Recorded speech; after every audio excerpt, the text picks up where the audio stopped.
Bonjour à tous, j'espère que vous allez bien. Aujourd'hui, je vais vous parler de mon avis sur Godzilla x Kong, le nouvel empire. Commençons, et évidemment, spoiler. Alors, de manière générale, le film est très divertissant. Donc c'est un film assez bien réussi, malgré de nombreux défauts. Donc d'abord, commençons par les points négatifs. Donc, premier point négatif, c'était un que j'avais un peu anticipé. On a encore une fois droit à un rôle assez limite de la part de Godzilla. Non mais ça franchement, c'est une chose que je craignais et malheureusement c'est arrivé. Mais bonne nouvelle, c'est la dernière fois apparemment. Et donc ouais, Godzilla malheureusement, il est encore une fois mis en retrait par rapport à Kong dans ce film. Et c'est assez dommage.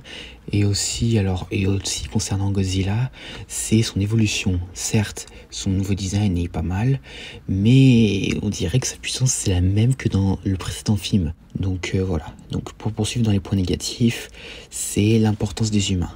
Alors franchement, là où ils étaient très bien travaillés dans les précédents films, là, ils se concentrent un peu trop sur les monstres. Et d'ailleurs, franchement, il faudrait qu'ils trouvent un équilibre entre les humains et les titans en termes de scène de tel ou tel.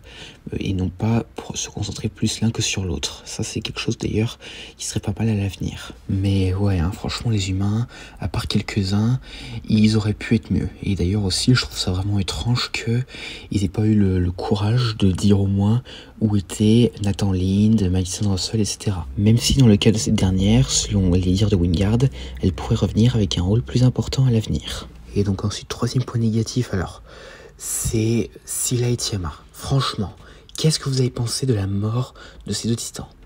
Vous avez pas l'impression que ça a été un petit peu bâclé? Déjà, Scylla, ils nous la refont venir 5 ans plus tard, juste pour nous la tuer. Et Tiama, on attend depuis 2021 pour nous la découvrir dans un film. Tout ça juste pour qu'ils nous la tuent également. Mais franchement, ça, c'est assez décevant. Même si, concernant Tiama, je n'ai pas l'impression que c'est celle de Godzilla Dominion. Parce que, outre le fait que les couleurs sont différentes, ses nageoires dorsales ne sont plus les mêmes et surtout, elle a des pattes griffues, alors que la Tiama de Godzilla Dominion n'en a pas. Et ça m'étonnerait que ce soit dû à la source d'énergie de Tiama dans l'océan Arctique. Mais bon, tout ça pour dire que je pense que ce sont deux différents Tiama.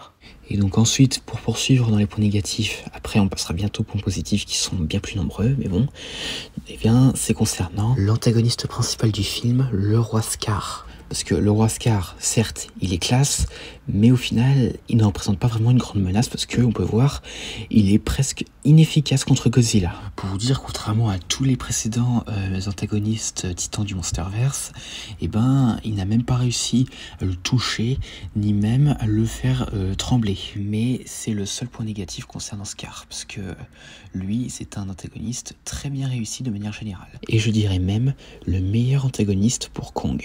Et donc, dernier point négatif, c'est concernant le combat final. Plus précisément la partie à Rio. Parce que déjà, elle n'est pas assez longue. Et de deux, où est Behemoth? Parce que le Brésil, c'est son territoire. Donc, qu'est-ce qui ne l'a pas poussé à intervenir? Et donc, à part ça, c'était les points négatifs. Et maintenant, passons aux points positifs.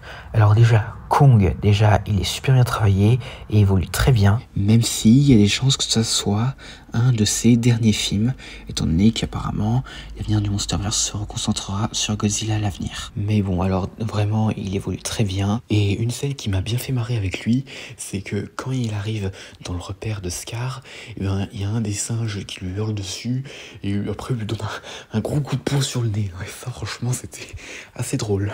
Même si, alors bon, concernant son Beast Glove, alors franchement, je vois pas vraiment qu'est-ce que ça apporte vraiment, à part les frappes électriques.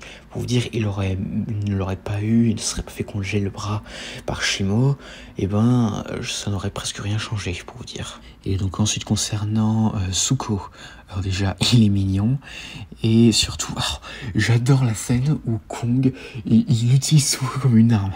Non mais les coups de Zuko qu'il donne là, voilà quoi.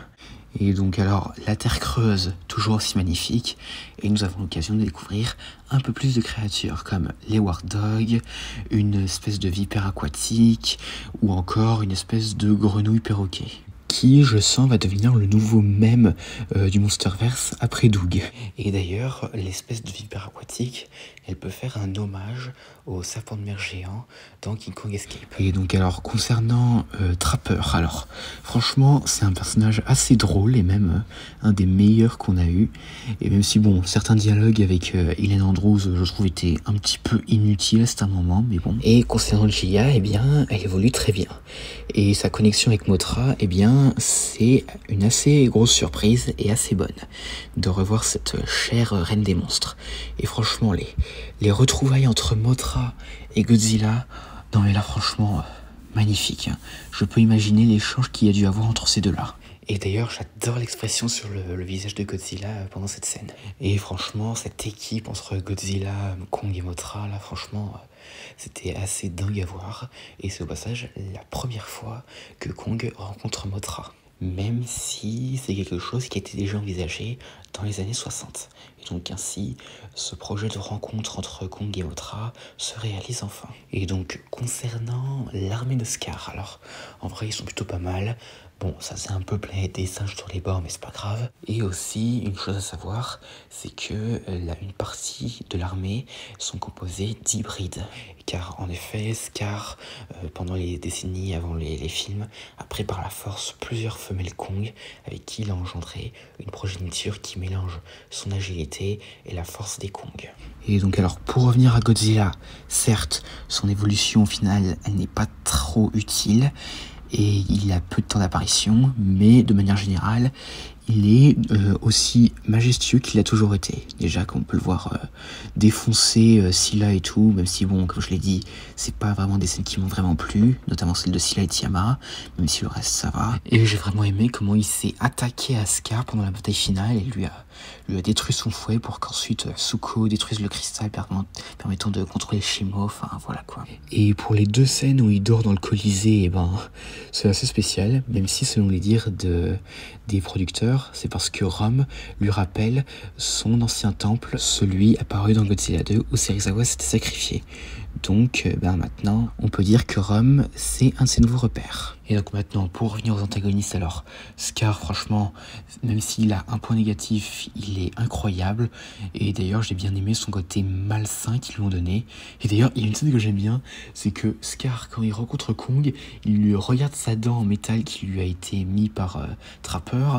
Et là, il se moque de lui en le pointant du doigt. Et franchement, ça c'était assez drôle, mais assez surprenant. Et maintenant, pour finir, concernant Shimo, le titan qui a créé la dernière période glaciaire avant d'être emprisonné dans la Terre creuse avec Scar et son armée par les ancêtres de Godzilla.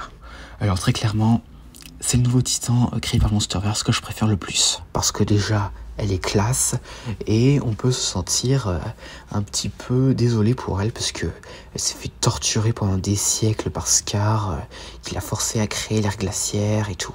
Alors que normalement, Shimo n'est pas vraiment un titan qui voudrait faire du mal à tous ceux qui l'entourent. Par exemple, elle n'attaquerait pas les humains pour son plaisir. Mais c'est Scar qui la force à le faire, notamment pendant la bataille à Rio. Et donc, même si, bon, par contre, ça c'est un truc que j'ai oublié de dire, c'est concernant le fouet de Scar, c'est son cristal. Alors déjà, où est-ce qu'il l'a trouvé et comment ça se fait qu'il peut faire un peu mal à Shimo quand Scar s'en sert d'une certaine manière. Et franchement, je pense qu'il nous faudrait une histoire pour expliquer les origines de ce cristal et comment Scar l'a récupéré. Et donc, Shimo, pour revenir à elle, eh bien la scène où elle congèle Scar pour après que Kong le détruit en morceaux, c'était très satisfaisant à voir. Notamment la façon dont Godzilla lui ordonne de le faire et comment elle l'obéit directement. Je sens que Shimo sera d'une excellente aide à l'avenir pour Godzilla, Kong et Zuko. Et d'ailleurs, je pense que je ferai une idée de scénario pour elle. Et donc voilà, c'était Godzilla x Kong, le nouvel empire. Et donc, pour ce qui est de l'avenir de la saga, eh bien, étant donné que ce film est en ce moment un immense succès, on peut garantir qu'il y aura encore d'autres films. Même si, bon, selon Wingard, ce serait un troisième film avec Godzilla et Kong. Alors, personnellement, c'est pas un truc dont je suis vraiment pour, mais par contre, un truc qui me donne un peu d'espoir, c'est que Godzilla sera le centre d'intérêt et Kong sera secondaire. Donc, les rôles seront inversés. Et enfin, voilà quoi. Comme l'a dit le président de Legendary, le Monsterverse a un avenir brillant. Et ça ne s'arrêtera pas à un troisième Godzilla Kong machin. Et de toute façon, il faut qu'ils développent d'autres titans, autres que Godzilla et Kong, et pas qu'ils fassent tout le temps des crossovers entre ces deux-là, parce que sinon les fans en auront marre. Et donc en tout cas, l'avenir de cette saga semble être sur de très bonnes voies. Et donc pour ce qui est de ma note sur ce film-là, donc Godzilla X Kong, le Nouvel Empire, ce serait 8 sur 10. Et donc voilà, j'espère que cette vidéo vous aura plu, n'hésitez pas à me dire ça dans les commentaires, et à la prochaine.